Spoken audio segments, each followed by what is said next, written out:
तो पिछले क्लास में हमने जेनेटिक्स को अच्छे से रिवाइज कर लिया था।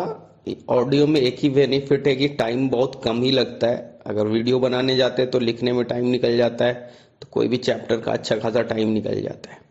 तो चलिए आज हम लोग जेनेटिक्स का पार्ट 2 मॉलिक्यूलर बेसिस कर लेते हैं। उसके बाद में हम लोग बायोटेक करेंगे, फिर इकोलॉजी करेंगे। तो मॉलिक्यूलर बेसिस में कम से कम क्वेश्चन आएगा 5 to 6, क्योंकि बहुत बड़ा चैप्टर है और बायोटेक से रिलेटेड भी है। तो इसको एक एक पहले तो आप स्टार्टिंग में जो भी रिसर्च बेस्ड जितने क्वेश्चन है साइंटिस्ट के ऊपर में, वो अच्छे से आना चाहिए। तो सबसे पहले आपको यही आएगा कि सबसे पहली बार जो हम लोग जानते हैं डीएनए, इस डीएनए को सबसे पहली बार देखा किसने था। ठीक है, तो ये तो मेंडल के टाइम, जब मेंडल का एक्सपेरिमेंट हो रहा था, ठीक है, उसी टाइम में 1869 में ही सबसे पहली बार ना एक सब्सटेंस को, यानी डीएनए को बोलिए या न्यूक्लिक एसिड को देखा गया था। ठीक है, वहां पस सेल से, जिनका नाम था फ्रेडरिक मिशर। यहाँ पर बच्चा थोड़ा गलती कर देता है, जब भी उससे क्वेश्चन पूछा जाता है कि पहली बार न्यूक्लिक एसिड को किसने देखा, आइसोलेट किया, तो बच्चा वाटसन एंड क्रिक करा देता है। तो यहाँ पर कंफ्यूज होना नहीं है। वाटसन एंड क्रिक ने तो डीएनए का डबल हेलिक्स मॉडल दिया था, उन्होंने कोई डिस्कवरी नहीं किया था, कोई आइसोलेशन नहीं किया था। तो फ्रेडरिक मिशर 1869 पस सेल से किया था। बाद में उसके ही एक स्टूडेंट थे अल्टमैन, उन्होंने बोला ये तो एसिडिक सब्सटेंस है। ठीक है, उन्होंने जो न्यूक्लियस से निकाला था तो उसका नाम न्यूक्लिन दिया था। तो अल्टमैन साहब जो उनके ही स्टूडेंट थे, उन्होंने बोला ये तो एसिडिक नेचर का है, इसलिए इसका नाम हम लोग न्यूक्लिक एसिड रख देते हैं। बाद में एक जैकेरिस साइंटिस्ट ने उसका नाम डीएनए रखा। तो तुम्हें इतना डिटेल में नहीं जाना है, बस फ्रेडरिक मिशर ने 1869 में आइसोलेट किया, नाम न्यूक्लिन दिया। अब ये साइंटिस्ट में काफी डिबेट था कि आखिर हमारा जो बॉडी है, ठीक है, जो भी उसके फंक्शन है, वो किसके कंट्रोल में रहता है। हमारा हाइट जो है, या कलर है, या आइज कलर है, वो आखिर कंट्रोल कौन करता है। तो लोग उसी को कहते थे जेनेटिक मटेरियल, लेकिन किसी को ये नॉलेज नहीं था कि आखिर ये जो जेनेटिक मटेरियल है वो किससे बना है, वो प्रोटीन से बना है या कार्बोहाइड्रेट है, आरएनए है, क्योंकि ये सब डिस्कवर तो हो ही चुके थे। डीएनए क्या है किसी को कोई नॉलेज नहीं था, सभी लोग प्रोटीन को ज्यादा ही वेटेज देते थे, क्योंकि प्रोटीन, आप बॉडी का अपना ढांचा देखें तो ऊपर में केराटिन प्रोटीन है, अंदर में हीमोग्लोबिन है, मायोग्लोबिन है, एल्बुमिन है, पूरा बॉडी का ढांचा ही तो प्रोटीन से बना है। प्रोटीन एंजाइम की तरह काम कर सकता है, प्रोटीन हार्मोन की तरह काम सकता है, प्रोटीन एंटीबॉडी की तरह काम कर सकता है, प्रोटीन रिसेप्टर की तरह काम कर सकता है। तो लोगों को नो डाउट यही लगता था कि प्रोटीन ही हमारा जेनेटिक मटेरियल होगा। लेकिन ये गलती से जब एक्सपेरिमेंट किया था ग्रिफिथ ने 1828 में, ट्रांसफॉर्मेशन प्रिंसिपल, जब वो नीमोकोकस या स्ट्रेप्टोकोकस पे कुछ रिसर्च कर रहे थे, जिसके दो स्ट्रेन थे, एक आर स्ट्रेन और एक एस स्ट्रेन। तुम्हारे एग्जाम के लिए बस यही क्वेश्चन बनता है, रफ क्यों था, स्मूथ क्यों था। तो बस यही कर दीजिएगा कि जब रफ इसलिए था क्योंकि उसके ऊपर में बाहर में कोई पॉलीसेकेराइड का कवरिंग नहीं था, और स्मूथ के अंदर में उसमें पॉलीसेकेराइड का एक एक्स्ट्रा कवरिंग था ना, कार्बोहाइड्रेट का। इसलिए जब वो कॉलोनी के फॉर्म में होता था तो वो शाइनी था, चमकता था, स्मूथ दिखता था। ठीक है, इसलिए हमने एस कहा था। ठीक है, एस होने के चलते जब वो पैथोजेनिक नेचर का था, क्योंकि हम जब उसके चूहे के अंदर में डालते थे तो चूहा उसका जो चूहे का जो इम्यून सिस्टम है उसे रिकॉग्नाइज नहीं कर पाता था, उसे डाइजेस्ट नहीं कर पाता था, डिग्रेड नहीं कर पाता था। तो जाहिर सी बात है एस स्ट्रेन जो है वो चूहे के अंदर सरवाइव कर जाता था, टॉक्सिन रिलीज करता था, इसी टॉक्सिन से चूहे का डेथ हो जाता था। ठीक है, तो आपके लिए ज्यादा इंपॉर्टेंट यही है कि आर स्ट्रेन और एस स्ट्रेन का मतलब क्या है। सेकेंड चीज, जो बच्चा गलती करता है ये हमेशा याद रखिएगा, ग्रिफिथ ने कभी नहीं बताया कि DNA was the transforming force या DNA was the transforming principle. ये बच्चा अपने मन से गलती कर देता है, इससे बचना चाहिए। ग्रिफिथ को तो कभी पता भी नहीं चला था कि आखिर ट्रांसफॉर्मिंग फोर्स कौन है, क्योंकि उन्होंने जो एक्सपेरिमेंट किया था, लास्ट एक्सपेरिमेंट इंपॉर्टेंट था, कि जब उन्होंने हीट किल्ड एस स्ट्रेन को ले लिया था और आर स्ट्रेन के साथ मिक्स किया था। तो जब मिक्स करके दोनों के सॉल्यूशन को जब चूहे के अंदर इंजेक्ट किया, एस स्ट्रेन हीट किल्ड है, यानी कि ये नॉन पैथोजेनिक है, आर स्ट्रेन लाइव है लेकिन ये तो नॉन पैथोजेनिक है। जब दोनों को मिक्स किया, दोनों नॉन पैथोजेनिक को मिक्स किया, तो देखते हैं कि चूहे के अंदर में एक एस स्ट्रेन लाइव का फॉर्मेशन हो जाता है, और सेकेंड चीज है चूहे का डेथ हो जाता है। इसका मतलब है चूहे के अंदर में एस स्ट्रेन बनता है, इसका मतलब है कि एस स्ट्रेन तो मरा हुआ है, वो तो जिंदा हो नहीं सकता। इसका एक ही रीजन हो सकता है कि जो आर स्ट्रेन था उसी के अंदर में कुछ चेंजेस हुआ under the influence of heat killed S strain, यानी जो आर स्ट्रेन था लाइव उसी के अंदर में कोई सब्सटेंस इंटर किया होगा, जिसके चलते उसके अंदर में चेंजेस आए, और चेंजेस के चलते वो इस फॉर्म में स्मूथ फॉर्म में कन्वर्ट हो गया। इसका मतलब है कि कोई ना कोई एजेंट है, कोई ना कोई फोर्स है। ग्रिफिथ ने कभी ये सॉल्व नहीं किया था कि वो डीएनए ही वो फोर्स था, वो तो खुद ढूंढना चाहते थे। लेकिन इसी टाइम 1928 में ये एक्सपेरिमेंट किया गया, और कुछ ही दौरान 1932 के आसपास उनका तो डेथ ही हो जाता है। ठीक है, उसके बाद में आपको याद रखना है जो सेकेंड चीज है कि इसके बाद में काफी लंबा ड्यूरेशन हो जाता है। 1944 में इस मिस्ट्री को, यानी इस रहस्य को सॉल्व किया गया कि आखिर वो फोर्स था कौन। तो पता चला वो था डीएनए ही वो ट्रांसफॉर्मिंग फोर्स था। इसके लिए एवरी मैक्लॉयड एंड मैकार्टी ने एक्सपेरिमेंट किया। ठीक है, उन्होंने सेम चीज आर स्ट्रेन ले लिया और उसके अंदर में उन्होंने प्रोटीन डाल करके देखा, तो देखा ट्रांसफॉर्मेशन नहीं हो रहा है। उन्होंने आर स्ट्रेन लिया, उसके अंदर में एकदम प्योर फॉर्म में आरएनए डाला, देखा ट्रांसफॉर्मेशन नहीं हो रहा है। उन्होंने कार्बोहाइड्रेट डाला, तब भी ट्रांसफॉर्मेशन नहीं हुआ। जब वो डीएनए डालते आर स्ट्रेन में प्योर फॉर्म में डीएनए को इंजेक्ट करते हैं, तो देखते हैं यहां पर तो ट्रांसफॉर्मेशन हो जा रहा है। इसका मतलब है कि ट्रांसफॉर्मिंग फोर्स है वो डीएनए ही है। ठीक है, तो 1944 का एक्सपेरिमेंट को कुछ लोगों ने तो एक्सेप्ट किया, लेकिन मैक्सिमम लोगों ने इस एक्सपेरिमेंट को रिजेक्ट कर दिया, क्योंकि जेनेटिक मटेरियल बनने की कुछ फीचर्स थे। एक फीचर तो ये था कि वो कोई कैरेक्टर को कंट्रोल करे। तो जाहिर सी बात है, डीएनए है, वो डीएनए एक तरह से पॉलीसेकेराइड का कवरिंग, म्यूकस का कवरिंग बना रहा है, तो एक तरह से वो कैरेक्टर को कंट्रोल तो कर ही रहा है। लेकिन दूसरी बात थी कि वो एक जनरेशन से दूसरे जनरेशन ट्रांसफर भी हो जाए। लेकिन ग्रिफिथ के एक्सपेरिमेंट में या तो एवरी मैक्लॉयड मैकार्टी के एक्सपेरिमेंट में देखोगे, क्या यहां पर एक जनरेशन से दूसरे जनरेशन तो मूवमेंट तो नहीं दिखाई दे रहा है। बस मैंने आर स्ट्रेन लिया, उसके अंदर में डीएनए को इंजेक्ट किया, तो वो इस स्ट्रेन में कन्वर्ट हो गया। इससे ये प्रूफ नहीं होता कि एक बैक्टीरिया से दूसरे बैक्टीरिया में ये चीज मूव कर रहा है। इसलिए लोगों ने इस पे ऑब्जेक्शन उठाया। तो इसलिए अगर क्वेश्चन आएगा who proof that DNA is genetic material, तो थोड़ा ध्यान से करना है। वो तो एवरी मैक्लॉयड मैकार्टी ने कर दिया था, लेकिन ठीक है, उनका कोई फाइनल कंक्लूजन नहीं था, यानी लोगों ने फाइनली उसे एक्सेप्ट नहीं किया था। इसलिए नीट का क्वेश्चन भी बना था, फाइनल प्रूफ किसने दिया, अनइक्विवोकल प्रूफ किसने दिया। तो वो याद रखिएगा आप, वो दिया था आपके हर्सी एंड चेस ने। इनिशियल प्रूफ मैम यानी मैक्लॉयड, एवरी और मैकार्टी ने। Final proof Hersey and Chase ने। हर्सी एंड चेस का जो एक्सपेरिमेंटल मटेरियल था वो बैक्टीरियोफेज था। उनके एक्सपेरिमेंटल का नाम ब्लेंडिंग एक्सपेरिमेंट था। 3 स्टेप में किया, इन्फेक्शन, ब्लेंडिंग, सेंट्रीफ्यूगेशन।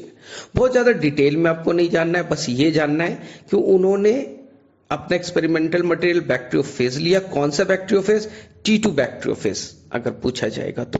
ठीक है, उन्होंने क्या किया, बैक्टीरियोफेज में बस 2 ही पार्ट थे। बाहर का पार्ट प्रोटीन था, अंदर का पार्ट डीएनए था। अब बस मुझे यही पता करना है कि जो बैक्टीरियोफेज होता है वो बैक्टीरिया पे अटैक करता है, और अटैक करने के बाद में बैक्टीरिया के अंदर अपना प्रोजेनी बनाता है, अपने बच्चे तैयार करता है, यानी नया बैक्टीरियोफाज बनाता है।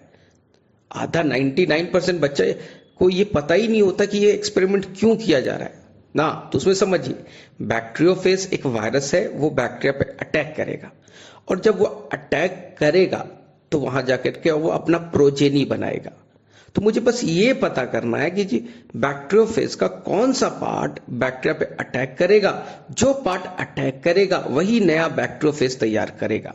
तो 3 ऑप्शन हो सकते हैं, या तो बैक्टीरियोफाज पे केवल डीएनए अटैक करे और डीएनए के अंदर ही पावर हो नए बैक्टीरियोफाज बनाने की, नया जनरेशन, नया प्रोजेनी बनाने की, तो डीएनए जेनेटिक मटेरियल हो जाएगा। मान लीजिए बैक्टीरियोफाज का केवल प्रोटीन पार्ट ही अटैक करे बैक्टीरिया पे, तो प्रोटीन के अंदर एबिलिटी है नया बैक्टीरियोफाज बनाने की, तो प्रोटीन जेनेटिक मटेरियल हो जाएगा। जो नया प्रोजेनी बनाता है उसी को जेनेटिक मटेरियल कहते हैं। और तीसरा हो सकता है बैक्टीरियोफाज का दोनों पार्ट अटैक करे और दोनों मिलकर के नया बैक्टीरियोफाज, नया बैक्टीरियोफाज तैयार करे तो हम दोनों को जेनेटिक मटेरियल कहेंगे। तो उन्होंने बड़ा स्मार्टली चूज किया। तो उन्होंने एक्सपेरिमेंट को 2 पार्ट्स में डिवाइड किया। पहले वाले पार्ट में वो जानना चाहते थे कि प्रोटीन इंटर करेगा या डीएनए। तो उन्होंने प्रोटीन को रेडियो लेबल्ड कर दिया। तो बहुत अच्छे से करना है कि प्रोटीन को रेडियो लेबल किया। वहां प्रोटीन का जो भी सल्फर था, याद रखना है, यहां पर बच्चा थोड़ा सा कंफ्यूज होता है, थोड़ा अच्छे से समझना है। उन्होंने ये चेक किया कि प्रोटीन के अंदर सल्फर होते हैं और डीएनए के अंदर फास्फोरस होता है। बाकी चीजें देखो, दोनों जगह कार्बन होगा, प्रोटीन और डीएनए दोनों में कार्बन होंगे, दोनों में हाइड्रोजन होगा, दोनों में नाइट्रोजन होंगे, लेकिन सल्फर केवल प्रोटीन में होगा और फास्फोरस केवल डीएनए में होगा। कुछ बच्चे यहां पर दिमाग लगाएगा, सर कुछ प्रोटीन तो होते हैं ना फास्फोप्रोटीन। मैं मना नहीं कर रहा हूं, कुछ प्रोटीन में फास्फोरस होता है, जैसे कैसीन प्रोटीन, मिल्क प्रोटीन में, लेकिन यहां पर जो उन्होंने बैक्टीरियोफेज लिया था उसके अंदर में कोई भी फास्फोरस नहीं था। यहां पर बच्चा अपने मन से जोड़ता है, सर कुछ प्रोटीन तो फास्फोप्रोटीन होते हैं, लेकिन यहां पर जो कैप्सिड है, बैक्टीरियोफाज का जो कवरिंग है, वहां पर फास्फोरस नहीं था। तभी तो उन्होंने एक्सपेरिमेंट में यूज किया ना, तो एक्सपेरिमेंट ही बेकार हो जाता। चलिए, अब उन्होंने फर्स्ट एक्सपेरिमेंट में प्रोटीन को रेडियो लेबल्ड किया और उन्होंने बैक्टीरिया पे अटैक करा दिया। बैक्टीरिया पे जैसे ही अटैक करेगा, बैक्टीरिया के अंदर में इंटर करेगा, ठीक है, हमें तो कुछ दिखाई नहीं दे रहा है। इस फेज को कहेंगे हम लोग इन्फेक्शन। याद रखना है 3 step, IBC, infection, blending, centrifugation. जब वो इन्फेक्ट हुआ, अटैच हुआ, ठीक है, तो अटैचमेंट के दौरान में हमें नहीं मालूम कि कौन इंटर कर रहा है। मान लीजिए कि प्रोटीन इंटर कर जाता है, बैक्टीरिया के अंदर प्रोटीन इंटर कर जाता है। सेकेंड स्टेप हम लोग कहेंगे इट इज अ ब्लेंडिंग, यानी कि डी अटैचमेंट कराइए बैक्टीरियोफेज और जो आपका बैक्टीरिया, उनका एसोसिएशन को तोड़ दीजिए। ठीक है, हम मान के चल रहे हैं कि प्रोटीन इंटर कर चुका है बैक्टीरिया में, प्रोटीन ही जेनेटिक मटेरियल है। और थर्ड स्टेप है सेंट्रीफ्यूगेशन, तेजी से घुमाइए जिससे कि सॉल्यूशन पार्ट, लिक्विड वाला पार्ट ऊपर रह जाए, हल्का वाला पार्ट और भारी वाला पार्ट नीचे आ जाए। भारी यानी बैक्टीरिया भारी होता है और बैक्टीरियोफाज का जो पार्ट है वो हल्का होता है। अगर प्रोटीन इंटर करता, अब हम लोग क्या करें, जो भी ट्यूब है सेंट्रीफ्यूगेशन के बाद में उसके ऊपर में एक्सरे प्लेट रख दे। तो हमने देखा कि जब एक्सरे प्लेट हम लोग रखते हैं तो उसके ऊपर में रेज जो डिटेक्ट होता है एक्सरे डिफ्रैक्शन के थ्रू, ठीक है, ऑटो रेडियोग्राफी तो आप जो कहते हैं, ऑटो रेडियोग्राफी से कहते हैं, हाँ, उसे जो डिटेक्ट होता है तो देखते हैं कि रेज जो है ना, रेडियो एक्टिविटी से जो रेज निकल रहा है वो अपर साइड से आ रहा है। इसका मतलब है अपर साइड से आ रहा है, इसका मतलब है कि वो बैक्टीरिया में नहीं है, रेडियो एक्टिविटी बैक्टीरिया के साइड से नहीं आ रहा है, अपर पार्ट जो है सुपरनेटेड वहां से आ रहा है। इसका मतलब है कि ऊपर के साइड में ही कौन होगा, रेडियो एक्टिव सब्सटेंस, प्रोटीन रह गया होगा, यानी प्रोटीन अंदर नहीं जा पाया। अगर हम मान के चलते कि प्रोटीन बैक्टीरिया के अंदर इंटर करता तो वो नीचे के साइड से रेज अपीयर होता, जो ऑटो रेडियोग्राफी करते वो नीचे से रेज अपीयर होता। इसका मतलब चलता, तुम सोचो कि अगर नीचे से रेज आता है, इसका मतलब है कि पेलेट के साइड से रेज अपीयर हो रहा है, बैक्टीरिया के साइड से हो रहा है। इसका मतलब है कि रेडियो एक्टिव मटेरियल बैक्टीरिया के अंदर इंटर कर गया है। इसका मतलब है प्रोटीन बैक्टीरिया के अंदर इंटर कर गया है। इससे ये प्रूव हो जाता है कि प्रोटीन ही वो पार्ट है जो बैक्टीरिया के अंदर इंटर करेगा। इससे प्रूव हो जाता है कि बैक्टीरिया ही जेनेटिक मटेरियल है। लेकिन ऐसा हुआ नहीं। सेकेंड एक्सपेरिमेंट में हमने डीएनए को किया, तो जब देखा गया कि डीएनए को जब इंटर करते हैं तो डीएनए इंटर कर जाता है बैक्टीरिया के अंदर में, क्योंकि रेडियो एक्टिविटी जो है वो बैक्टीरिया के अंदर से ही आ रहा है। इसका मतलब है कि हमने दोनों को चांस दिया, बैक्टीरिया को भी, डीएनए को भी चांस दिया और प्रोटीन को भी दिया। तो इस केस में क्या हुआ, केवल डीएनए ही अंदर इंटर कर पाता है और प्रोटीन बाहर ही रह जाता है। तो ओवरऑल तुम्हें एक्सपेरिमेंट से बस यही जानना है कि हमने इस एक्सपेरिमेंट में यही पढ़ा कि हमने देखा कि डीएनए ही वो पार्ट है बैक्टीरियोफाज का जो बैक्टीरिया के अंदर इंटर करता है और वहां पर वो जाकर के अपना प्रोजेनी बनाएगा। तो जिसके अंदर में प्रोजेनी बनाने की पावर है वही हमारा जेनेटिक मटेरियल कहलाएगा। तो डीएनए ही वो था जो बैक्टीरिया के अंदर इंटर किया, जिसने अपना नया प्रोजेनी बनाया, तो DNA is a genetic material. बस खत्म, इसके अलावा नहीं जानना है। एक्सपेरिमेंट 1952। बाद में फ्रैंकलिन और विल्किंस ने इसी दौरान जब प्रूफ हो गया कि जो जेनेटिक मटेरियल है अनइक्विवोकल प्रूफ, अब तो कोई हमें कंफ्यूजन तो है ही नहीं कि जेनेटिक मटेरियल कौन है, तो इसके बाद में हम लोग कहानी आगे बढ़ाया और अब पूरे साइंटिस्ट लोग इसी के ऊपर में वर्कआउट करने लगे कि डीएनए आखिर दिखता कैसा है हम तो डीएनए के बारे में जानते ही नहीं, हमारा तो जेनेटिक मटेरियल है। तो यहाँ पर एक्सरे डिफ्रैक्शन मॉडल फ्रैंकलिन और विल्किंस अच्छे से याद कर लीजिएगा। उन्होंने एक्सरे से बम्बार्ड किया और कुछ उसका इमेज बनाया, यानी फोटो बनाया। इसी इमेज को देख करके, फोटो को देख करके वाटसन एंड क्रिक ने डबल हेलिक्स मॉडल को प्रपोज कर दिया 1953 में।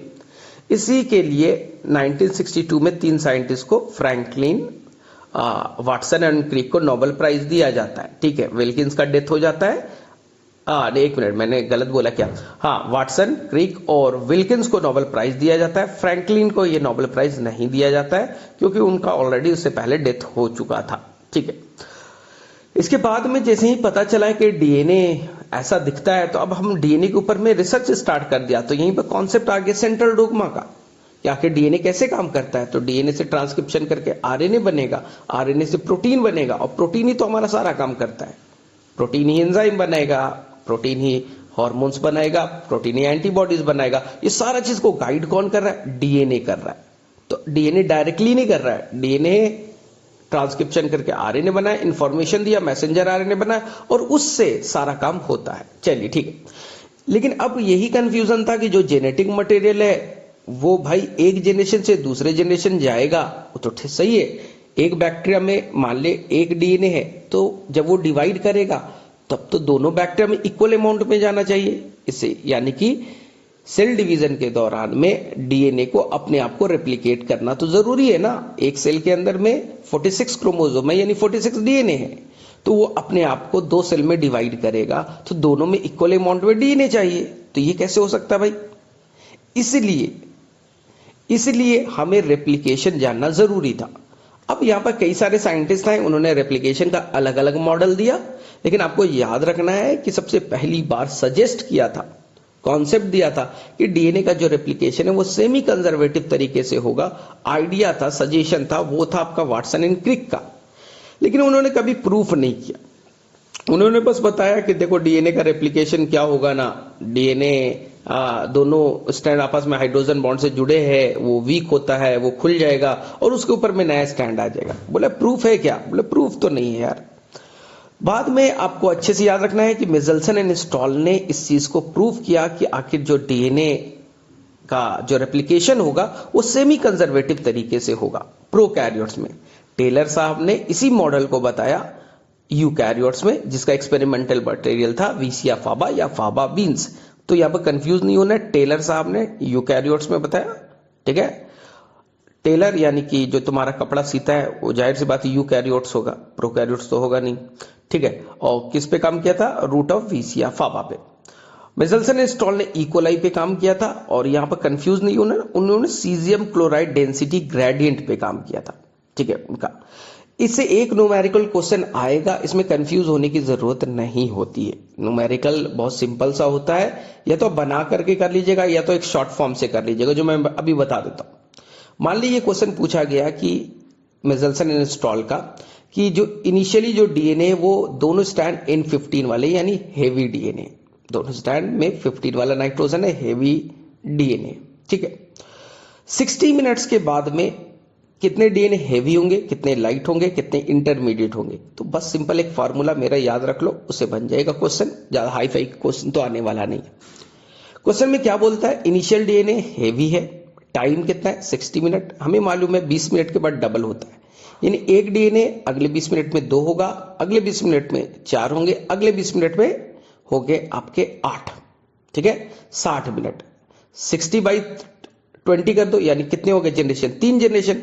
एक जनरेशन से 2, 2 जनरेशन से 4, 3 जनरेशन से 8, यानी टोटल 8 डीएनए बनने हैं। फार्मूला ध्यान से सुनना।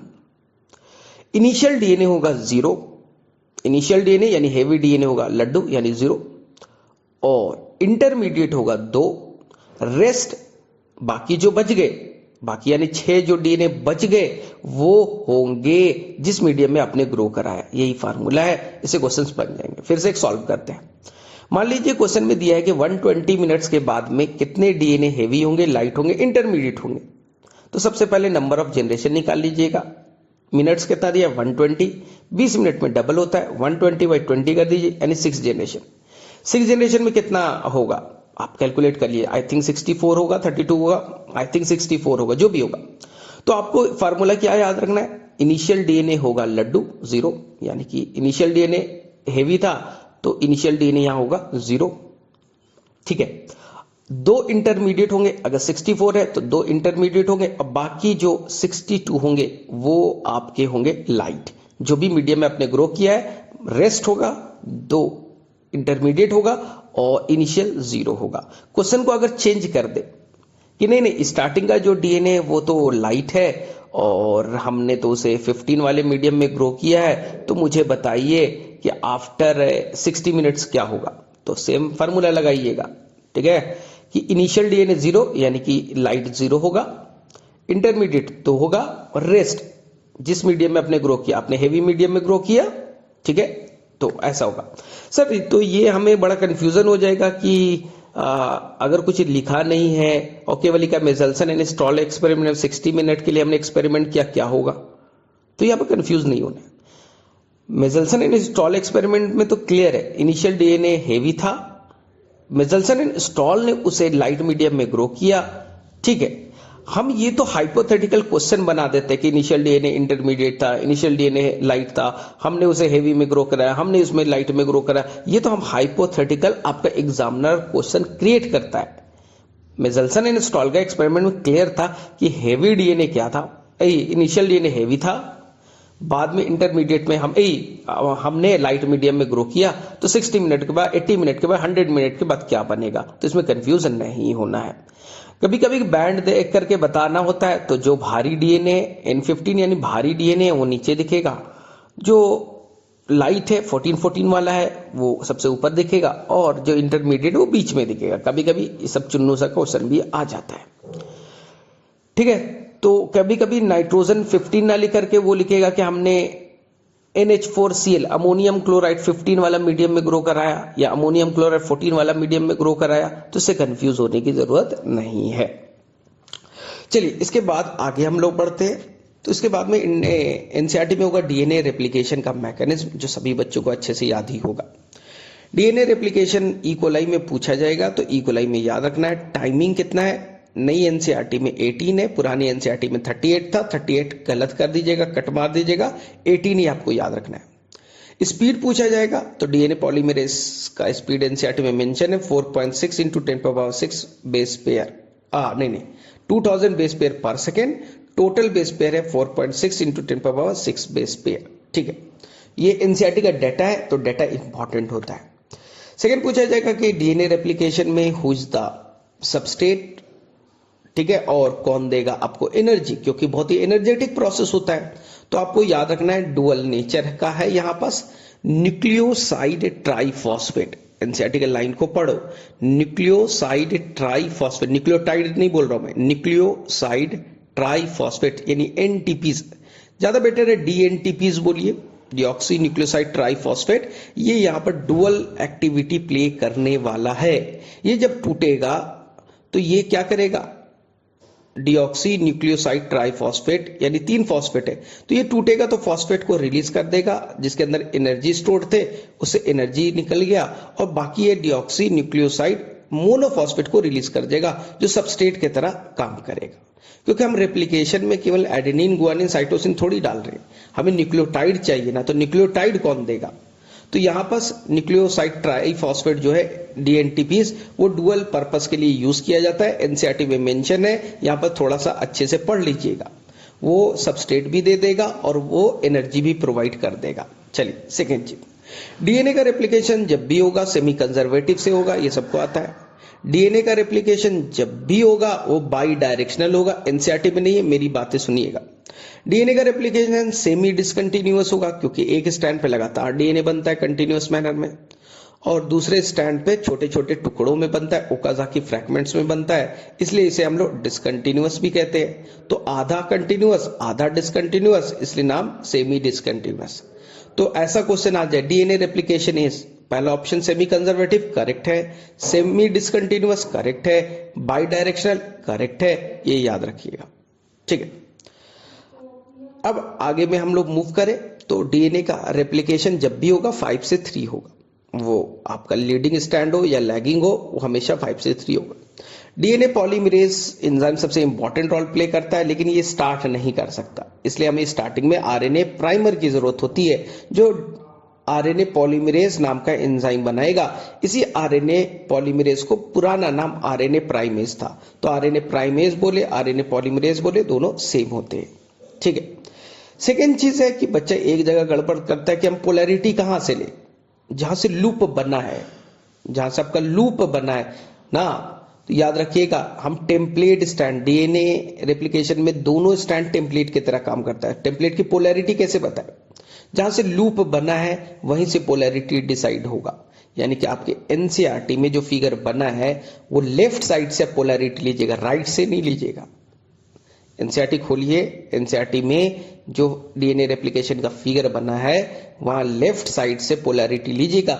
वो जो लेफ्ट साइड में आपको डीएनए दिख रहा है वो आपका हो जाएगा 3' to 5' टेम्पलेट, जिसके ऊपर लीडिंग बनेगा। और वो जो आपको 5 से 3 दिख रहा है उसके ऊपर में जो नया डीएनए बनेगा वो लैगिंग या डिसकंटिन्यूअस बनेगा। ये इंपॉर्टेंट है, बच्चा मिस कर जाता है। चलिए, इसके बाद में हम लोग रेप्लिकेशन को कंप्लीट कर लिया है। ठीक है, अब हम लोग क्या करेंगे, इसके बाद ट्रांसक्रिप्शन आएगा। ट्रांसक्रिप्शन में सबसे पहला जो आपका पैराग्राफ बड़ा इंपॉर्टेंट है, कंफ्यूजिंग है। जैसे डीएनए रेप्लिकेशन में दोनों स्टैंड टेम्पलेट की तरह बिहेव करते हैं, ट्रांसक्रिप्शन में ऐसा नहीं होता।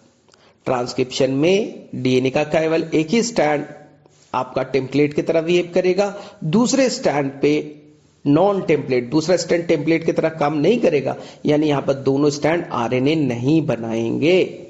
सर क्यों? क्योंकि एनसीईआरटी ने इसे अच्छे से एक्सप्लेन किया है। अगर यहां पर दोनों स्टैंड टेम्पलेट की तरह काम करेगा, एक साथ 2 आरएनए बनेंगे, 2 आरएनए बनेगा तो उन्होंने डबल स्टैंडर्ड आरएनए हो जाएंगे और जिससे प्रोटीन नहीं बन पाएगा, दे विल बिकम फ्यूटाइल। अगर एक साथ दोनों स्टैंड टेम्पलेट की तरह बिहेव किया, दोनों 5' to 3' आरएनए बनाएंगे। याद रख लो, ऐसा नहीं अपना उल्टा दिमाग मत लगाना। जब भी ट्रांसक्रिप्शन होगा 5 से 3 बनेगा, ऐसा मत समझना कि दूसरा वाला 3 से 5 बनेगा। नहीं, ट्रांसक्रिप्शन हमेशा 5 से 3 होता है। लेकिन दोनों जो बनेंगे वो एक दूसरे की कॉम्प्लीमेंट्री होंगे। ठीक है, जिससे कि वो एक दूसरे से हाइड्रोजन बॉन्ड से जुड़ जाएंगे, डबल स्टैंडर्ड आरएनए बनाएंगे। और डबल स्टैंडर्ड आरएनए अगर बनाएगा तो राइबोसोम से अगर जुड़ गया तो सोचो ना, डबल स्टैंडर्ड आरएनए राइबोसोम से जुड़ा तो टीआरएनए कैसे उसे पहचान पाएगा? क्योंकि टीआरएनए में एंटी कोडॉन होता है, वो एमआरएनए से बाइंड करता है, तब तो वहां पर एमाइनो एसिड लेकर के आएगा। यानी ट्रांसलेशन नहीं हो पाएगा, जिससे प्रोटीन नहीं बनेगा, वो बेकार हो जाएगा। एनसीईआरटी लिखेगा दे विल बिकम फ्यूटाइल। दूसरा रीजन है कि अगर दोनों डीएनए का स्टैंड टेम्पलेट की तरफ बिहेव करे, 2 अलग अलग आरएनए बनेंगे। क्योंकि हमने एक में 5 से 3 बनाया, दूसरे स्टैंड का भी 5 to 3 बनाया। एक हमने लेफ्ट टू राइट बनाया, एक राइट टू लेफ्ट बनाया। थोड़ा लॉजिक दिमाग चलाओगे तो एक हमने राइट टू लेफ्ट आरएनए बनाया, एक लेफ्ट टू राइट बनाया। तो दोनों में 5 to 3 बनना है और दोनों पे सीक्वेंस अलग अलग होंगे। अगर सीक्वेंस अलग अलग होगा तो दोनों में कोडॉन्स अलग अलग होंगे, दोनों अलग अलग एमाइनो एसिड को कोड करेंगे। अगर अलग अलग एमाइनो एसिड को कोड करेंगे तो दोनों अलग अलग प्रोटीन बनाएंगे। यानी एक ही डीएनए, एक ही जीन 2 अलग अलग तरह का प्रोटीन बनाएगा। तो हमारी जेनेटिक कॉम्प्लेक्सिटी बढ़ सकती है, इसलिए शायद सेल ऐसा नहीं करता। मैं यहां पर चीज क्लियर कर देता हूं। देखो, ट्रांसक्रिप्शन में डीएनए का एक ही स्टैंड टेम्पलेट की तरह काम करता है ना, इसमें कोई कंफ्यूजन नहीं। ये तो हमारे भेजे में आ गई, किसी बेवकूफ इंसान ने पूछ दिया, नहीं दोनों कर लेता तो क्या होता। ये तो एक इमेजिनरी क्वेश्चन है कि अगर दोनों कर लेता, हम सेल पे थोड़ी ना, हम डीएनए पे क्वेश्चन थोड़ी ना करेंगे, ए तू क्यों नहीं करता। अरे नहीं करता, नहीं करता, मैं एक ही करता हूं भाई। ये तो किसी बेवकूफ ने पूछ लिया, किसी साइंटिस्ट ने पूछ लिया कि दोनों क्यों नहीं करता, ये बताओ। तो इसे बताने के लिए हमने एक्सप्लेन किया है कि शायद ऐसा करता तो ये डबल स्टैंडर्ड बन जाते, फ्यूटाइल हो जाता, 2 अलग प्रोटीन बन जाते, कॉम्प्लेक्सिटी बढ़ जाता। शायद इसलिए ऐसा नहीं करता है। इस क्वेश्चन को जस्टिफाई करने के लिए 2 वर्ड्स एनसीईआरटी ने जोड़े हैं, सेल की मर्जी, डीएनए की मर्जी। तुम थोड़ी बोलोगे यार दोनों क्यों नहीं करता, ये क्यों नहीं करता। सेकेंड, एनसीईआरटी बोलता है कि पूरा का पूरा डीएनए का सेगमेंट ट्रांसक्रिप्शन नहीं करता ना, एक छोटा सा सेगमेंट करेगा, उसी को हम ट्रांसक्रिप्शन यूनिट कहेंगे। सर क्यों? क्योंकि आपको मालूम है 99% जो डीएनए वो काम करता भी नहीं, लेस देन 1 या 2% जो दे रखा है एचजीपी में डाटा, लेस देन 2% ही तो डीएनए काम करता है। ठीक है, तो लेस देन या 1 या 2% जो भी डेटा गिवन है 2% काम करता है, यानी कि वो पार्ट ही तो केवल आरएनए बनाएगा, प्रोटीन बनाएगा।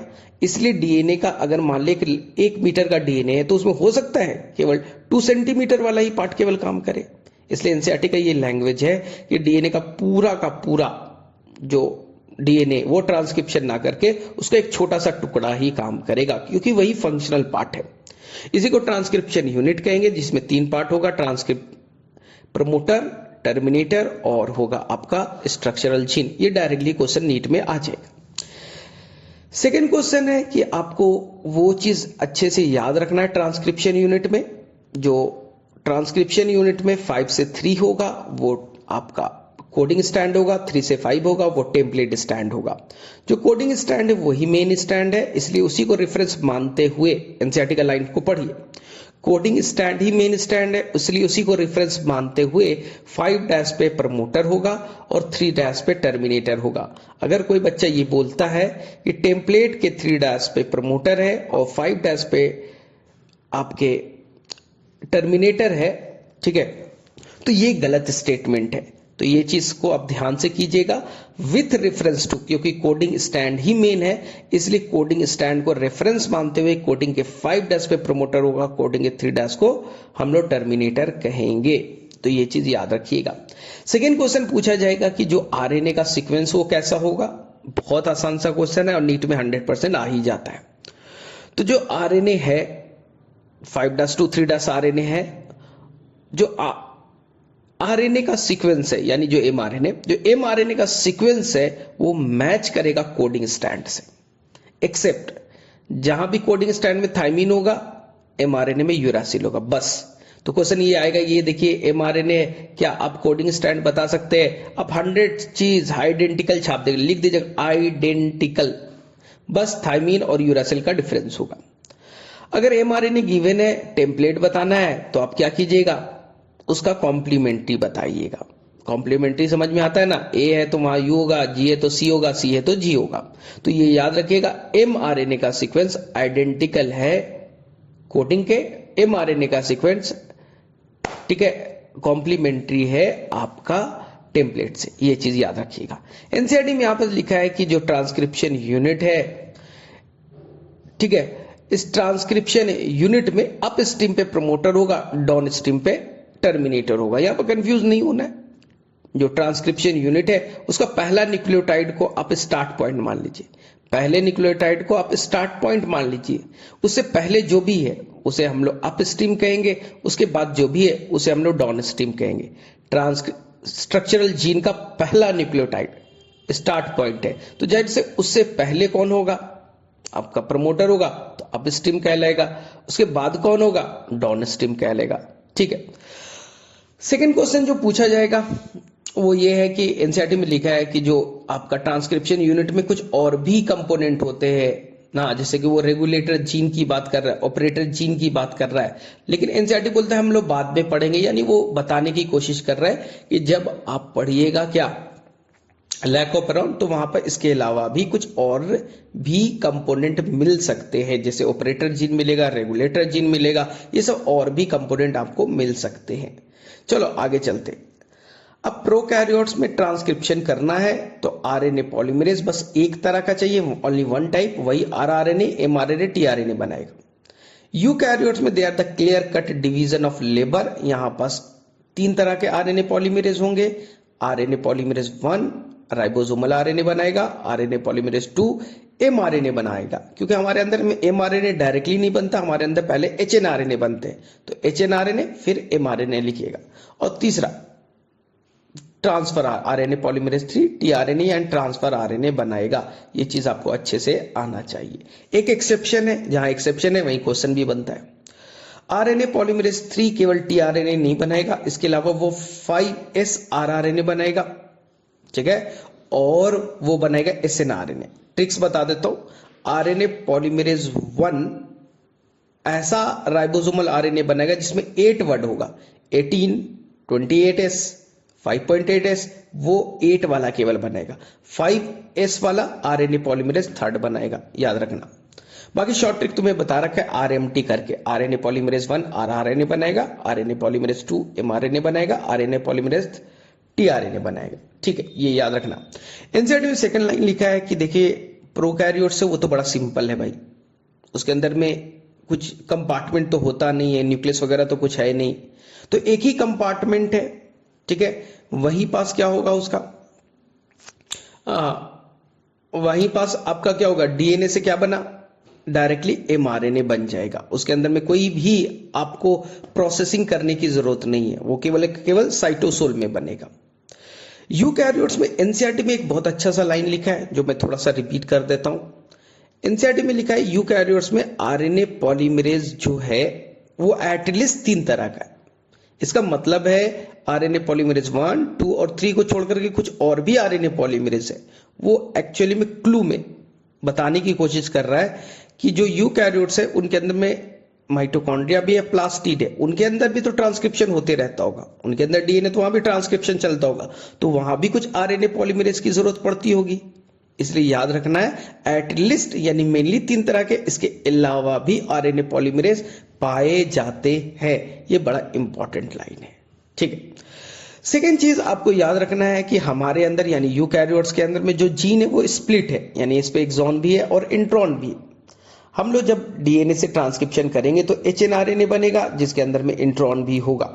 ठीक है, यानी फंक्शनल पार्ट भी होगा, नॉन फंक्शनल पार्ट भी होगा। अब प्रॉब्लम यह है कि 5' और 3' दोनों इंड पे आसानी से एक्सोन्यूक्लियस अटैक कर सकता है, डाइजेस्ट कर सकता है।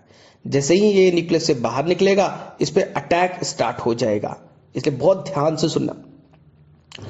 इसलिए हमने अटैक से बचने के लिए 5' पे कैप को लगा दिया, कैपिंग कर दिया, 7 मिथाइल गुआनोसाइन ट्राइफॉस्फेट। एनसीईआरटी का लाइन है अनयूजुअल न्यूक्लियोटाइड डाला है, nucleoside triphosphate, 3 phosphate. Generally nucleotide में तो एक ही फॉस्फेट होता है, लेकिन यहां पर 3 फॉस्फेट वाला डाला और मिथाइल ग्रुप डाला है। जहां भी मिथाइल ग्रुप आता है स्टेबिलिटी हिलाता है डीएनए के अंदर में, जैसे थाइमीन और यूरासिल में देखो दोनों में 5 मिथाइल, यानी दोनों में एक मिथाइल ग्रुप का ही तो डिफरेंस है, तो जहां मिथाइल ग्रुप आएगा स्टेबिलिटी आएगा, इसलिए थाइमीन ज्यादा स्टेबल माना जाता है। चलो अब हमें टेल को बचाना है। टेल पे हमने पॉली ए टेल डाल दिया, 200 से 300 डाल दिया। काटो आरएनए एक्सोन्यूक्लियस काट, तो भाई टर्मिनल पार्ट को काट, कितना काटेगा, 200 से 300 न्यूक्लियोटाइड है, जब तक जो काटते जाएगा तब तक तो मैं ट्रांसक्रिप्शन अपना कर लूंगा।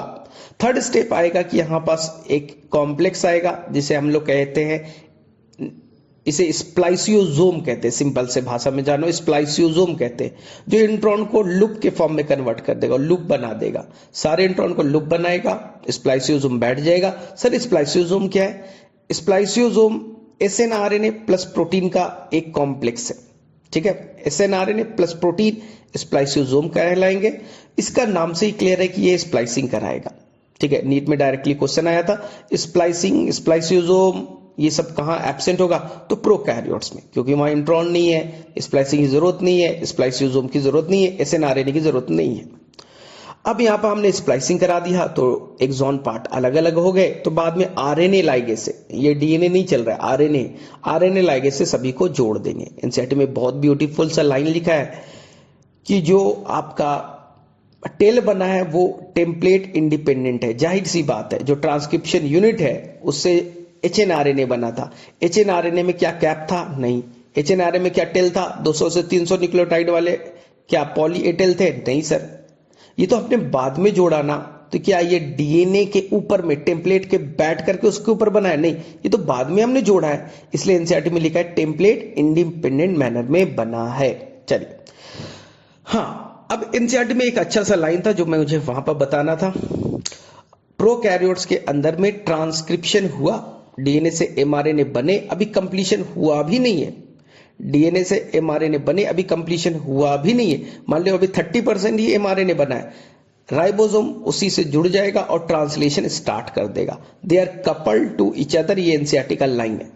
यानी ट्रांसक्रिप्शन अभी कंप्लीट हुआ ही नहीं कि उस पर राइबोसोम अटैच हो गया और प्रोटीन बनाना स्टार्ट कर दिया। ट्रांसक्रिप्शन के साथ साथ ट्रांसलेशन एक साथ चलना स्टार्ट हो जाता है। They are coupled to each other, NCERT की ये लाइन है, मुझे बताना था वहां पास। नेक्स्ट एनसीईआरटी में लिखा है कि जो स्प्लाइसिंग है वो बताता है रिमिनिसेंट ऑफ एंटिक्विटी, ये पुराने जमाने की याद दिलाती है। उसका सिंपल से भाषा में समझ लो। सबसे पहला दुनिया का ऑर्गन आर्कीबैक्टीरिया, उनमें इंट्रॉन था, इसलिए वहां स्प्लाइसिंग की जरूरत थी। सेकेंड यूबैक्टीरिया, उसके अंदर में इंट्रॉन नहीं था, स्प्लाइसिंग की जरूरत नहीं थी। तीसरा कौन आया? यूकैरियोट्स, इसमें इंट्रॉन था, इसलिए स्प्लाइसिंग की जरूरत पड़ी। तो जब साइंटिस्ट ने यूकैरियोट्स के बारे में पढ़ा, स्प्लाइसिंग के बारे में पढ़ा, तो उन्हें लगा अरे ये तो पहले भी हमने देख रखा है, ये तो आर्कीबैक्टीरिया में भी हमने पहले पढ़ा है। इसका मतलब है कि जो स्प्लाइसिंग है वो कोई नया फीचर नहीं है, ये कोई पुराना फीचर है, रेट्रो फीचर है, पुराना फीचर रिपीट हो रहा है। इसलिए इसे हमने कहा रिमिनिसेंट ऑफ एंटिक्विटी, यानी पुराने जमाने की याद दिलाना ना। यानी कि तुमने आर्कीबैक्टीरिया में था, वो चीज रिपीट हो गया, तो पुराना जमाना का रिपीट होना, इसी को कहता है एनसीईआरटी रिमिनिसेंट ऑफ एंटिक्विटी। और यहीं पे एनसीईआरटी वर्ड यूज कर देगा, आरएनए वर्ल्ड को भी दिखाता है, क्योंकि ये साइंटिस्ट का मानना था कि एक टाइम था जहां पर आरएनए बहुत ही डोमिनेंट था और आरएनए के सामने डीएनए कुछ भी नहीं था। आरएनए सारा काम कर सकता था, आरएनए एंजाइम की तरह काम कर सकता था, आरएनए कैटलिस्ट वही एंजाइम की तरह काम कर सकता था, आरएनए अडेप्टर की तरह काम कर सकता था, आरएनए जेनेटिक मटेरियल की तरह काम कर सकता था, सब काम आरएनए कर सकता था। इसलिए स्प्लाइसिंग भी आरएनए करता था ना। इसलिए बता रहा कि देखो आरएनए की क्या औकात है, डीएनए केवल और केवल जेनेटिक मटेरियल कर सकता है और ज्यादा से ज्यादा रेप्लिकेशन और ट्रांसक्रिप्शन करेगा। डीएनए जेनेटिक मटेरियल की तरह काम करता है, एक काम हुआ। डीएनए अपना रेप्लिकेशन करा सकता है, अपना कॉपी बना सकता है, वो भी आरएनए की हेल्प से, क्योंकि आरएनए प्राइमर कौन बनेगा? जो प्राइमर होते वो तो आरएनए ही बनाता है। ट्रांसक्रिप्शन, डीएनए ज्यादा से ज्यादा अपना ट्रांसक्रिप्शन कर सकता है, इसके अलावा कुछ नहीं कर सकता। लेकिन आरएनए अपना रेप्लिकेशन भी कर सकता है। आरएनए बनाकर राइबोसोम भी बना सकता है, यानी स्ट्रक्चर भी बना सकता है। आरएनए कैटलिस्ट का काम कर सकता है, राइबोजाइम बना करके वो एंजाइम की तरह बिहेव कर सकता है। आरएनए अडेप्टर यानी टीआरएनए बना करके वो अडेप्टर की तरह काम कर सकता है। तो आरएनए मल्टी फंक्शनल है, इसलिए साइंटिस्ट का ये मानना ही था कि जब अर्थ स्टार्टिंग में बना होगा तो उस टाइम डीएनए नहीं होगा, उस टाइम आरएनए ही पूरा वर्ल्ड को चला रहा होगा और सभी जगह जेनेटिक मटेरियल आरएनए ही था, क्योंकि डुअल काम करता था। सॉरी, आरएनए एक तरह से जेनेटिक मटेरियल की तरह काम कर रहा है और अलग अलग काम भी परफॉर्म कर रहा है, एंजाइम की तरह कर रहा है, स्ट्रक्चर की तरह काम कर रहा है ना, अडेप्टर की तरह काम कर रहा है, स्प्लाइसिंग का काम कर रहा है, सब कुछ काम कर रहा है। इसलिए हमारा जो वर्ल्ड था आरएनए था। सर हटा क्यों दिया गया? लेकिन आरएनए में बस एक ही प्रॉब्लम था, काम सारा करता था, प्रॉब्लम एक ही था, स्टेबिलिटी का।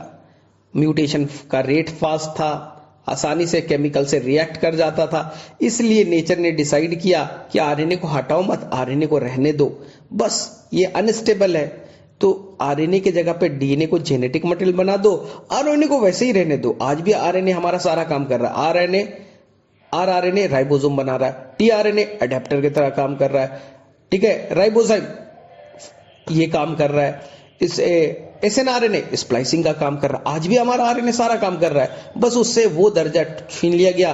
तू जेनेटिक मटेरियल मत बन ना, तू क्या कर, डीएनए को जेनेटिक मटेरियल बनने दे, बाकी सारा काम पुराना वाला ही कर ले। यही था, आरएनए मल्टी फंक्शनल था, इसी को कहते थे हम लोग आरएनए वर्ड। ठीक है, आज का वर्ड डीएनए। हालांकि आज भी कुछ वायरस में हमें आरएनए जेनेटिक फॉर्म में मिल जाते हैं, इसलिए वो वायरस बड़ा अनस्टेबल होता है, जैसे कोरोना वायरस।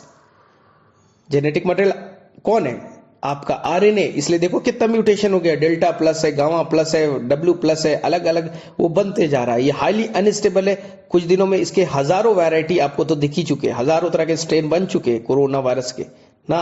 लेकिन अगर इसका जेनेटिक मटेरियल डीएनए होता तो ये स्टेबल होता, इसके म्यूटेशन का रेट स्लो होता, ये बहुत ही स्लोली इवॉल्व होता, इसके चेंजेस कम देखने को मिलते।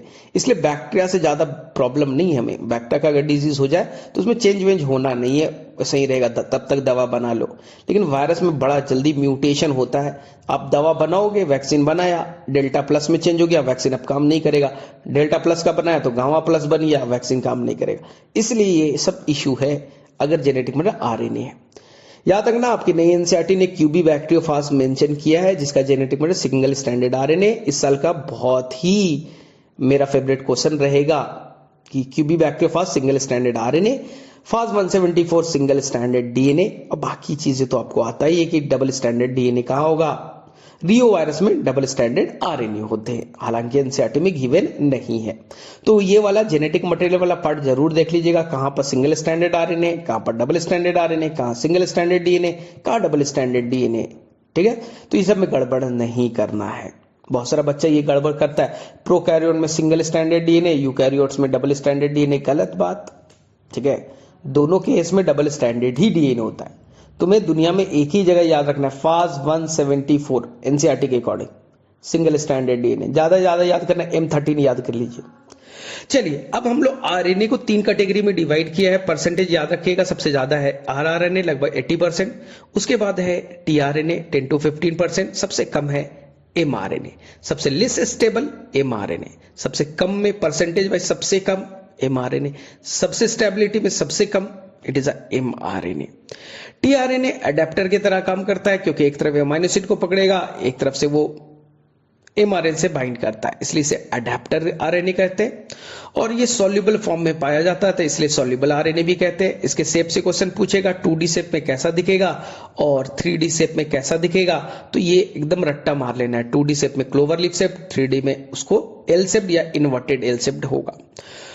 2D शेप किसने ढूंढा था, क्योंकि उसके लिए उसे नोबेल प्राइज दिया गया है, ये थे आपके कॉट रॉबर्ट होले साहब। ठीक है, चलिए, तो मेरे में से आरएनए के ऊपर में सारे क्वेश्चन आप लोग सॉल्व कर लीजिएगा, इसमें कोई दिक्कत वाली बात नहीं होनी चाहिए। चलो, अब हम लोग नेक्स्ट पार्ट में चले कि कौन सा आरआरएनए जो राइबोजाइम की तरह काम करता है। तो ये तो सबसे फेवरेट क्वेश्चन है।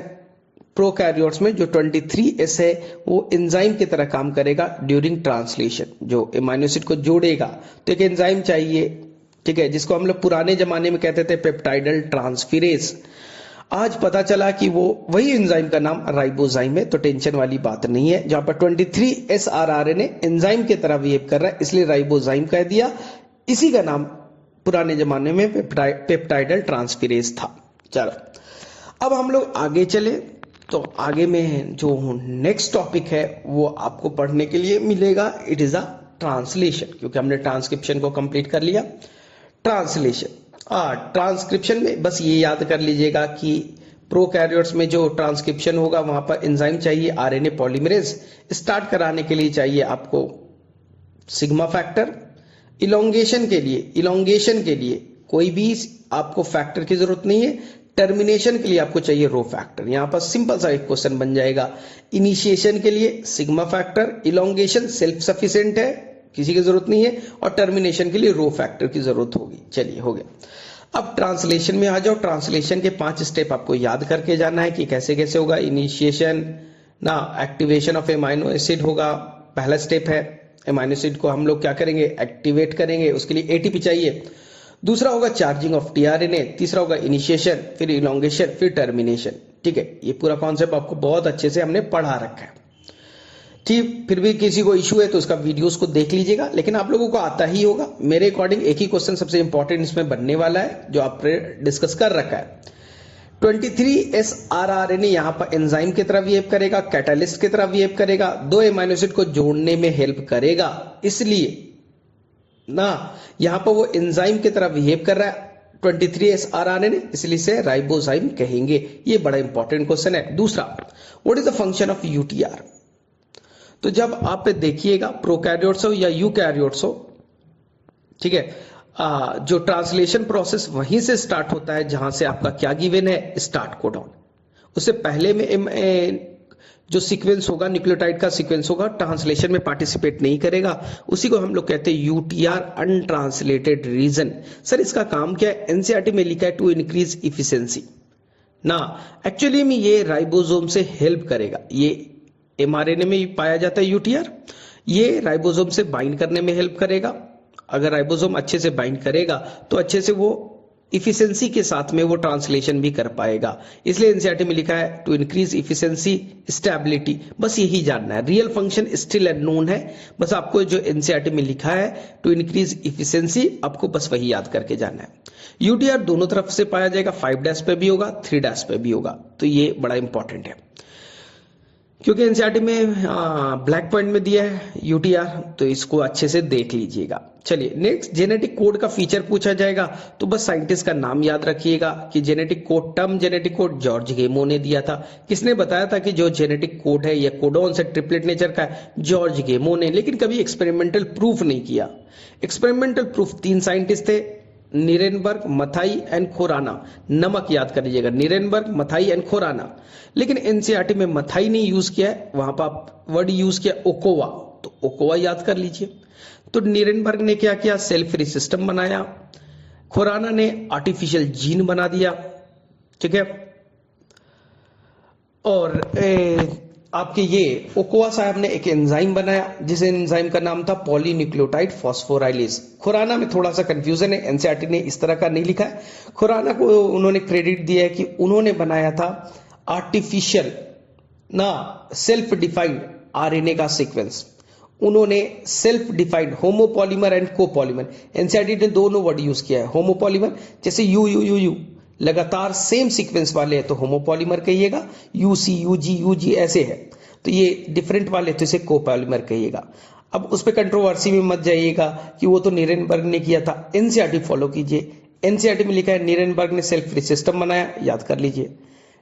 खुराना साहब ने होमोपॉलीमर एंड कोपॉलीमर बनाया, याद कर लीजिए, ठीक है। खुराना साहब को नोबेल प्राइज आर्टिफिशियल जीन के लिए मिला है, वो बाद में यहां पर कंफ्यूज नहीं होना है, मैंने बोल दिया, इसे कंफ्यूज नहीं होना था। और जो ओकोवा है उन्होंने पॉलीन्यूक्लियोटाइड फॉस्फोराइलेज एंजाइम बनाया, जिसका नाम ओकोवा एंजाइम भी है। इतना इनफ होगा। बाकी की जेनेटिक कोड के फीचर्स याद कर लीजिएगा। एक ही बच्चा कंफ्यूज होता है, क्वेश्चन आता है genetic code are universal in nature, ये थोड़ा गलत स्टेटमेंट है, क्वेश्चन को अच्छे से पढ़िएगा। नियरली यूनिवर्सल अगर ऑप्शन हो तो ज्यादा बेटर है। तो कोडॉन्स के जो भी फीचर के ट्रिपलेट नेचर के हैं और वो लगातार पढ़ा जाता है, कोई बीच में पंक्चुएशन नहीं, बीच में कोई गैप नहीं होना चाहिए, ठीक है। कॉन्टाजिनियस इन मैनर यानी लगातार आप पढ़िएगा। नॉन एम्बिगुअस होगा, ये अपने नेचर को चेंज नहीं करेगा। एयूजी डुअल फंक्शन को रोल प्ले करेगा, इनिशिएट भी करेगा, मिथ्योनिन को कोड भी करेगा।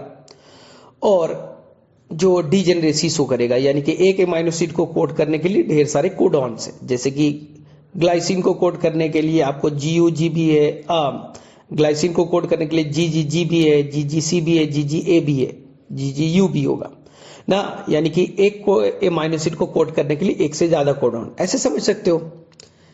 टोटल कोडॉन 64 है, 3 स्टॉप कोडॉन है, नॉन फंक्शनल है, नॉनसेंस है, बाकी 61 फंक्शनल है। तो 61 मिलकर के 20 एमाइनो एसिड को कोड कर रहे हैं, इसका मतलब है ऑन एवरेज एक एमाइनो एसिड को कोड करने के लिए 3 कोडॉन्स है। यही तो डीजेनरेसी है, यही डीजेनरेसी है। यू केवल फिनाइल एलेनिन को ही कोड करेगा, ये अनएम्बिगुअस नेचर है कि उसका नेचर कभी चेंज ना करे, ये अनएम्बिगुअस है। एक एमाइनो एसिड को कोड करने के लिए एक से ज्यादा कोडॉन है, ये डीजेनरेसी है। इसमें बच्चा थोड़ा कंफ्यूज हो ही जाता है। चलो इसके बाद में हम लोग पॉइंट म्यूटेशन पे तो एक क्वेश्चन हमेशा आएगा, तो याद रखना कि अगर हमने किसी तरह से डीएनए में एक न्यूक्लियोटाइड बेस पेयर को चेंज कर दिया, एक बेस पेयर को, यहां ध्यान से सुनना, एक न्यूक्लियोटाइड नहीं, क्योंकि डीएनए में न्यूक्लियोटाइड्स होते हैं पेयर के फॉर्म में, तो अगर एक न्यूक्लियोटाइड पेयर को अगर आपने चेंज किया, इसी को पॉइंट म्यूटेशन कहेंगे। या तो आपने एक न्यूक्लियोटाइड बेस पेयर को ऐड किया तो पॉइंट म्यूटेशन एडिशन वाला कहलाएगा, एक न्यूक्लियोटाइड बेस पेयर को आपने हटाया तो ये आपको डिलीशन वाला पॉइंट म्यूटेशन कहलाएगा। एक न्यूक्लियोटाइड को हटा करके दूसरे न्यूक्लियोटाइड पेयर को वहां पर जोड़ा तो ये सब्स्टिट्यूशन वाला कहलाएगा, ठीक है। तो ये याद रखना है, एक पेयर पे इंपॉर्टेंट है। सिकल सेल एनीमिया बहुत अच्छा सा एग्जांपल है कि वहां पे एक पेयर को हमने रिप्लेस कर दिया था और दूसरे को ऐड किया था। अगर आपने एक पेयर को जोड़ा है तो जाहिर सी बात है पूरा सीक्वेंस चेंज हो जाएगा, इसी को एनसीईआरटी कहेगा फ्रेम शिफ्ट म्यूटेशन। इसी तरह से एक पेयर को आपने हटा दिया, पूरा फ्रेम चेंज हो जाएगा, फ्रेम शिफ्ट म्यूटेशन। तो मेरी बात को ध्यान से सुनना, अगर आपने एक पेयर को ऐड किया हो या एक पेयर को डिलीट किया हो डीएनए से तो पूरा फ्रेम चेंज होगा, इसी को कहेंगे फ्रेम शिफ्ट म्यूटेशन। ये सबसे खतरनाक है। अगर आपने रिप्लेस कर दिया, एक पेयर को हटाया दूसरे पेयर वहां पर जोड़ दिया तो फ्रेम शिफ्ट तो नहीं होगा ना, ठीक है। यहां पर क्या होगा, एक आधे अमीनो एसिड चेंज हो जाएगा। फ्रेम शिफ्ट केवल एडिशन और डिलीशन में ही केवल देखने को मिलेगा। जैसे आपको मैंने कैट कैट कैट कर का एग्जांपल बताया होगा, सी हटा दिया तो क्या होगा, कैट अटक अटक अटक अटक, पूरा फ्रेम चेंज। इसी तरह से मैंने टी एक एक्स्ट्रा जोड़ दिया, तो कैट कैट कैट था, मैंने टी जोड़ दिया तो हो गया कैट टका टका टका टका, पूरा फ्रेम चेंज हो गया। ठीक है, लेकिन मैंने कैट में से सी हटाया, वहां पर टी जोड़ दिया, तो कैट टका, फिर कैट कैट कैट कैट, एक ही जगह पे चेंजेस देखने को मिला। इसके बाद में एनसीईआरटी ने लिखता है कि अगर हमने डीएनए में अगर 3 पेयर जोड़ दे तो 3 पेयर जोड़ दे तो याद रखना 3 पेयर अगर आपने जोड़ा तो फ्रेम शिफ्ट तो नहीं होगा। ठीक है, यानी कि इसमें 6 न्यूक्लियोटाइड थे, मैंने 3 जोड़ दिया, 3 जोड़ दिया यानी एक कोडॉन जोड़ दिया, एक कोडॉन जोड़ देंगे तो फ्रेम शिफ्ट तो नहीं होगा। तो याद रखना ये एनसीईआरटी का लाइन है, अगर 3 या 3 के मल्टीपल में जोड़े, हाँ एक एमाइनो एसिड चेंज होगा, 2 एमाइनो एसिड चेंज होंगे, 3 चेंज होगा, पूरा फ्रेम चेंज नहीं होगा। मान लो 999 नाइट्रोजनस बेस थे, उसमें मैंने 3 एक्स्ट्रा जोड़ दिए, 7th पे, 8th पे और 9 पे, तो जाहिर सी बात है कि एक एक्स्ट्रा एमाइनो एसिड बन जाएगा, आगे का पूरा फ्रेम नहीं चेंज होगा क्योंकि आपने एक कंप्लीट कोडॉन को जोड़ा है। तो थोड़ा ध्यान देने वाली बात है ये चीज। चलो इसके बाद में आप क्वेश्चंस आगे कीजिएगा, तो कभी प्यूरिन को रिप्लेस करके प्यूरिन आ गया या पिरिमिडीन की जगह पिरिमिडीन आ गया, इसे ट्रांजिशन कहते हैं। प्यूरिन को रिप्लेस करके पिरिमिडीन या पिरिमिडीन को रिप्लेस करके प्यूरिन आ गया, प्यूरिन की जगह पिरिमिडीन, पिरिमिडीन की जगह प्यूरिन, तो इसे ट्रांसवर्शन कहते हैं। एनसीईआरटी में नहीं है तो इतना ज्यादा उस पर फोकस करने की जरूरत भी नहीं है। चलो तो मेरे में से यहां तक आप लोगों ने ठीक ठाक से इसे क्लियर कर लिया होगा। सेकंड जो आ जाएगा आपका आ जाएगा लैकोपेरॉन। लैकोपेरॉन में ज्यादा बच्चों को कंफ्यूज नहीं होना चाहिए। सबसे पहला लैकोपेरॉन में लैक का मीनिंग क्या है? लैक्टोज है। ओपेरॉन मॉडल किसने दिया? जैकब एंड मोनेड ने दिया। ओपेरॉन मॉडल केवल प्रोकैरियोट्स में काम करता है, यूकैरियोट्स में नहीं करता है। यूकैरियोट्स में हमारे अंदर कोई ओपेरॉन मॉडल नहीं है, कुछ है बैटरी डेविडसन मॉडल, वो आपको सिलेबस में नहीं पढ़ना है, ग्रेजुएशन में होता है, तो आप भूल जाइए। हमारे अंदर में यूकैरियोट्स में ओपेरॉन मॉडल होता है। ठीक है, तो यहां पर कोई कंफ्यूज करने की कोई भी जरूरत वाली बात नहीं थी। सेकेंड चीज है इस मॉडल में क्या होगा, ओपेरॉन होता है कि क्लस्टर ऑफ जीन, बहुत सारे जीन गुच्छों में, स्ट्रक्चरल जीन है, ऑपरेटर है, प्रोमोटर है, रेगुलेटर है, ये सब मिलकर के काम कर रहे हैं, इसलिए इसे हम लोग कहते हैं ओपेरॉन। तो हमें सबसे पहला ओपेरॉन जो है, दुनिया का सबसे पहला ओपेरॉन मॉडल ढूंढा गया, लैक ओपेरॉन। इस तरह से ट्रिप्टोफान ओपेरॉन भी है, वैलिन ओपेरॉन भी है, हिस्टिडीन ओपेरॉन भी है, अरेबिनोज ओपेरॉन भी, बहुत सारे ओपेरॉन है।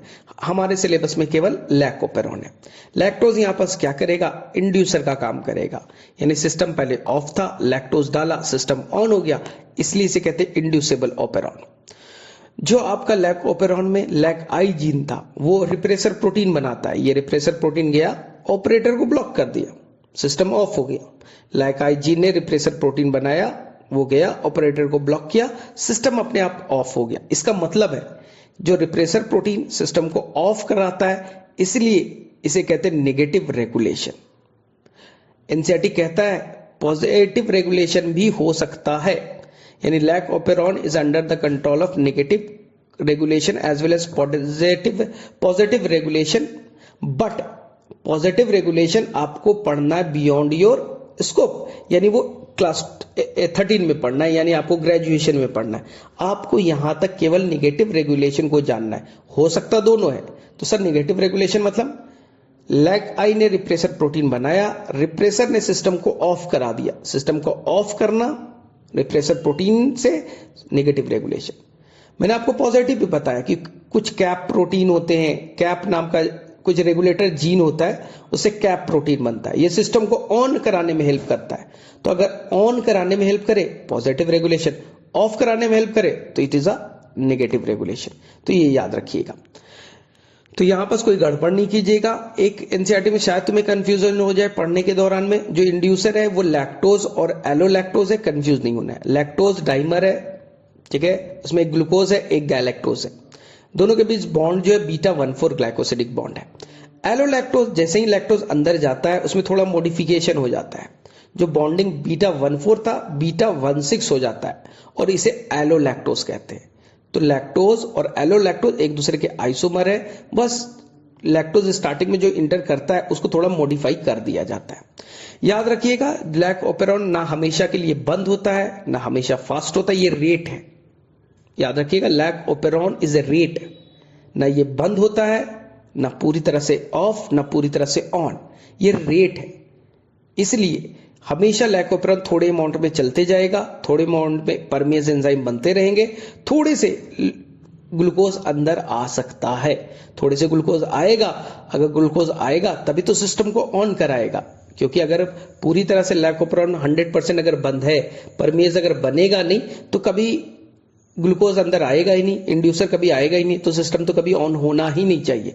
तो याद रखिए, it is a rate, not the close और ओपन नहीं है, ये रेट को डिसाइड करता है। चले, तो यहां पर आपसे क्वेश्चन बन जाएंगे। बाकी आएगा स्ट्रक्चरल जीन, जेड क्या बनेगा, बीटा गैलेक्टोसिडेज, वाई क्या बनेगा, परमेज, ए क्या बनेगा, ट्रांसएसिटाइलेज। नीट का क्वेश्चन था कि अगर मैंने वाई वाले जीन को म्यूटेट करा दिया तो क्या हो जाएगा। वाई अगर वहां पर म्यूटेशन हो गया तो जेड वाला जीन काम केवल करेगा, बीटा गैलेक्टोसिडेज बनेगा ना, तो यहां पर परमेज और ट्रांसएसिटाइलेज वो नहीं बन पाएंगे। ठीक है, तो जैसा क्वेश्चन होगा हम वैसा ही आंसर करेंगे। याद रखिएगा, जो आपका रेगुलेटर जीन है, ठीक है, जो आपका रेगुलेटर जीन है वो हो सकता है वो सिस्टम को ऑन कराने के लिए भी काम करे, वो एक्टिवेट कराने के लिए भी काम करे, एक्टिवेटर कहलाएगा, और हो सकता है वो इनहिबिट कराने के लिए भी काम करे। तो रेगुलेटर कहने मतलब जैसे आपके घर में कोई रेगुलेटर है गैस चूल्हे में, तो रेगुलेटर क्या करता है, या तो बढ़ा भी सकता है, घटा भी सकता है।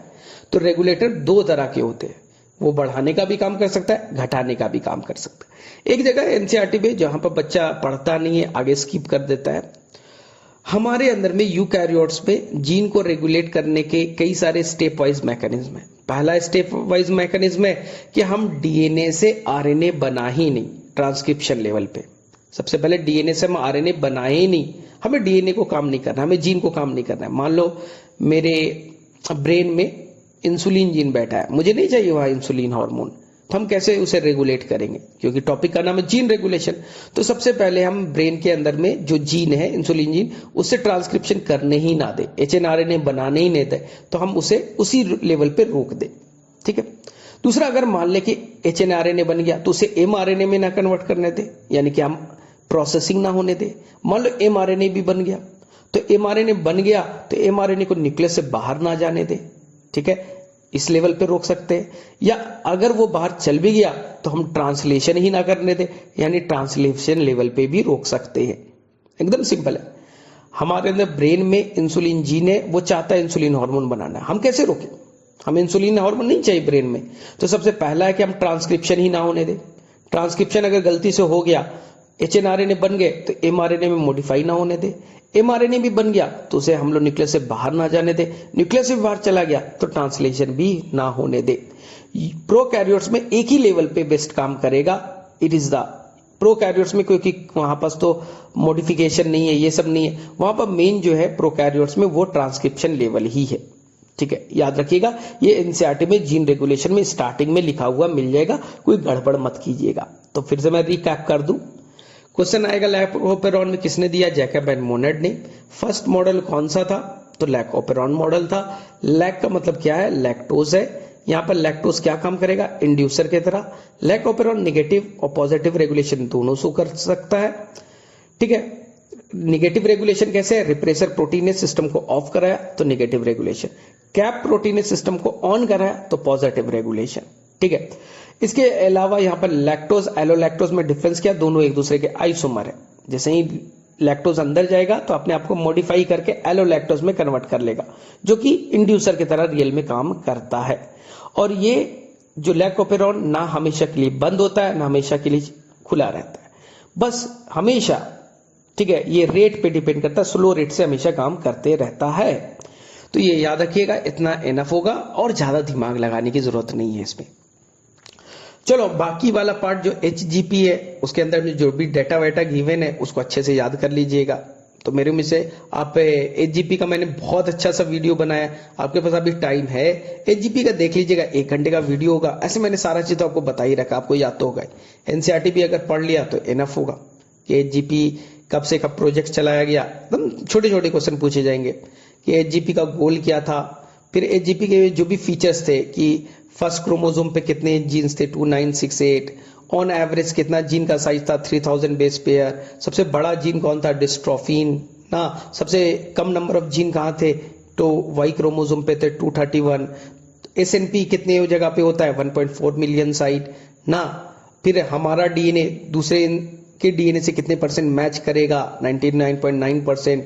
ठीक है, ये जो भी फीचर्स है उससे एक क्वेश्चन पक्का आ जाएगा। ठीक है, कितना परसेंट हमारा डीएनए काम करता है, यानी फंक्शनल पार्ट है 98%, 98% नॉन फंक्शनल है, उसका मैक्सिमम पार्ट रिपीटेटिव डीएनए। ये जो भी डाटा दिया है वो याद कर लीजिएगा। सेकंड, जो आपको बैक और यैक ये सब मैंने बता रखा होगा पहले से, तो मेरे में से आप देख लो वो वीडियो तो ज्यादा बेटर रहेगा। नहीं तो वो सब याद रखना है कि दो ही चीज, जहां पर बच्चा थोड़ा कंफ्यूज होता है यहाँ, कि साइंटिस्ट के पास में दो तरह के अप्रोच थे। एक अप्रोच था कि तुम्हारे डीएनए के टुकड़े टुकड़े कर दे, हजारों टुकड़े कर दे और सभी टुकड़े को पढ़, सारे सीक्वेंस को हमने पढ़ाई कर ले, ये हो गया। ठीक है, ये रैंडम मेथड था, रैंडम मेथड था। दूसरा तरीका था कि नहीं, हमारे डीएनए का तो 98%, 99% पार्ट तो काम ही नहीं करता, हम क्यों पढ़े, तो हम केवल उसी पार्ट को पढ़े जो कि एक्सप्रेस कर सकता था, आरएनए या प्रोटीन बना सकता था। तो इसी को एनसीईआरटी ने कहा EST, एक्सप्रेस सीक्वेंस टैग, केवल हम लोग एक्सप्रेस सीक्वेंस को ही पढ़ेंगे। अब प्रॉब्लम था कि हम कैसे पढ़े, तो हमने अपने डीएनए के कई सारे टुकड़े बना दिए और उसे हमने होस्ट के अंदर में डाल दिया। तो होस्ट में डालेंगे, उसके लिए वेक्टर चाहिए। तो यहां पर हमें प्लाज्मिड काम नहीं करेगा, क्योंकि प्लाज्मिड का साइज छोटा होता है, हमारा जीन का साइज तो बड़ा है। तो यहां पर हमने आर्टिफिशियल दो तरह के क्लोनिंग वेक्टर बनाए, बैक और YAC. Bacterial artificial chromosome, yeast artificial chromosome, यानी बैक्टीरिया का ही मेन क्रोमोसोम को निकाला, मॉडिफाई किया और उसी को एज ए वेक्टर यूज कर लिया, क्योंकि हमारा डीएनए, हमारा जीन का साइज बड़ा था, हम प्लाज्मिड में उसे नहीं डाल सकते थे ना। तो यहां पर डाला। सेकंड, डॉक्टर सेंगर्स का टेक्निक बड़ा इंपॉर्टेंट था, जिसके थ्रू हम लोग ये चीज पढ़ पाए। ठीक है, तो सीक्वेंसिंग जो भी था वो डॉक्टर सेंगर्स का टेक्निक पे ही पूरा बेस्ड था। तो ये याद रखिएगा, साइलेंट फीचर याद रखिएगा। फिर अमेरिका और कौन कौन इसमें पार्टिसिपेट किया, ये चीज याद रखिएगा। जो उसमें इंडिया मत कर दीजिएगा कि एग्जाम देने जा रहे हैं और सर इंडिया अगर ऑप्शन में होगा कि इंडिया पार्टिसिपेट किया था क्या, तो शायद हमें प्लस में ज्यादा मार्क्स मिल जाए, तो ऐसा कुछ नहीं होगा। जो एनसीईआरटी में गिवन है उसको अच्छे से पढ़ लीजिएगा। ठीक है, बाद में एक लास्ट टॉपिक रहा फिंगरप्रिंटिंग, तो उसमें बहुत डिटेल में आपको नहीं जानना है, एक ही क्वेश्चन बनता है, VNTR का साइज। पिछले 10 सालों से यही क्वेश्चन पूछ रहा है, मेरा यही गेस क्वेश्चन है, VNTR का साइज क्या है। डीएनए पॉलीमॉर्फिज्म क्या होता है, तो मेरा डीएनए तुम्हारा डीएनए क्या सिमिलर है, दोनों में डिफरेंस होगा ना, यही पॉलीमॉर्फिज्म है। यहां तक हमारा जो डीएनए, ठीक है, उनके अंदर में भी अलग अलग साइज के सेगमेंट्स पाए जाते हैं ना, हमारे अंदर में भी अलग अलग साइज के पाए जाते हैं, जिसे हम लोग RFLP के नाम से जानेंगे। तो ये मैंने ऑलरेडी आपको डीएनए फिंगरप्रिंटिंग वाले टॉपिक में करवा रखा है बहुत डिटेल से। तो बहुत सारे 90% से बच्चे में ये कंफ्यूजन होता है कि सर फिंगरप्रिंटिंग में बड़ा दिक्कत है। तो मैं ये सलाह दूंगा कि एक वीडियो केवल इस चैप्टर का देखना है, फिंगरप्रिंटिंग का, उसके अलावा नहीं। बाकी चीजें बहुत आसान है। फिंगरप्रिंटिंग में तुम ट्रैप होते स्टार्टिंग में, सर VNTR क्या है, सैटेलाइट क्या है, माइक्रो सैटेलाइट क्या है, रिपीटेटिव डीएनए क्या है, ये बड़ा कंफ्यूजन है। बाकी प्रोसेसिंग तो आसान है कि रिस्ट्रिक्शन एंजाइम से हम डाइजेस्ट करेंगे, फिर उसको जेल पे चला देंगे, फिर उसका डीनेचुरेशन करेंगे, फिर हम लोग उसको ब्लॉट पे लेते आएंगे, फिर हम लोग उसका प्रोब्स के थ्रू उसको हाइब्रिडाइज कराएंगे। ठीक है, ऑटो रेडियोग्राफी कराएंगे। वो टेक्निक तो आसान है, वो टेक्निक तो आपको बायोटेक में भी बताया जाता है, टेक्निक आसान है, लेकिन स्टार्टिंग की थ्योरी डिफिकल्ट है। सर रिपीटेटिव डीएनए एनसीईआरटी में लिखा है, सर सैटेलाइट क्या है, माइक्रो सैटेलाइट क्या है, VNTR का साइज कितना होगा, डीएनए पॉलीमॉर्फिज्म क्या है, RFLP क्या है। तो मैं ये कहूंगा 1 घंटे का वीडियो होगा, आप देख लीजिए, तो मेरे से आपका कॉन्सेप्ट क्लियर हो जाएगा। इस चैप्टर में 5 से 6 क्वेश्चन आएंगे और वो कम नहीं होते। तो ये लेक्चर सुनिए और वो बस देख लीजिए, इनफ है। HGP नहीं देखना, HGP बच्चों वाला आसान है, वो मतलब तुम पढ़ लो भी लोगे 10 मिनट 15 मिनट लगेगा, एनसीईआरटी में पढ़ने में 20 मिनट हार्डली, तो वो तुम्हारा उतना इनफ है। और वो सब में मत फंसिएगा सर कि जहां पर ओवरलैपिंग वाला दिया, आज तक क्वेश्चन पिछले 10 से 15 सालों में नहीं आया। तुम क्वेश्चन बना बना के तो मास्टर भी हो गए होगे, 30 साल के क्वेश्चन तो तुम खुद बना रहे हो, क्या वहां से क्वेश्चन पूछा गया है जहां पर फंसता है HGP में लास्ट में ओवरलैपिंग सीक्वेंस वगैरह, तो उसको मत टच कीजिएगा। अगर क्वेश्चन आ गया तो इंडिया का कोई बच्चा नहीं बनाएगा, तुम भी नहीं बनाओगे तो कोई फर्क नहीं पड़ता। चलो ठीक है, तो चलो हम लोग नेक्स्ट बायोटेक का कोशिश करेंगे। Thank you, bye bye.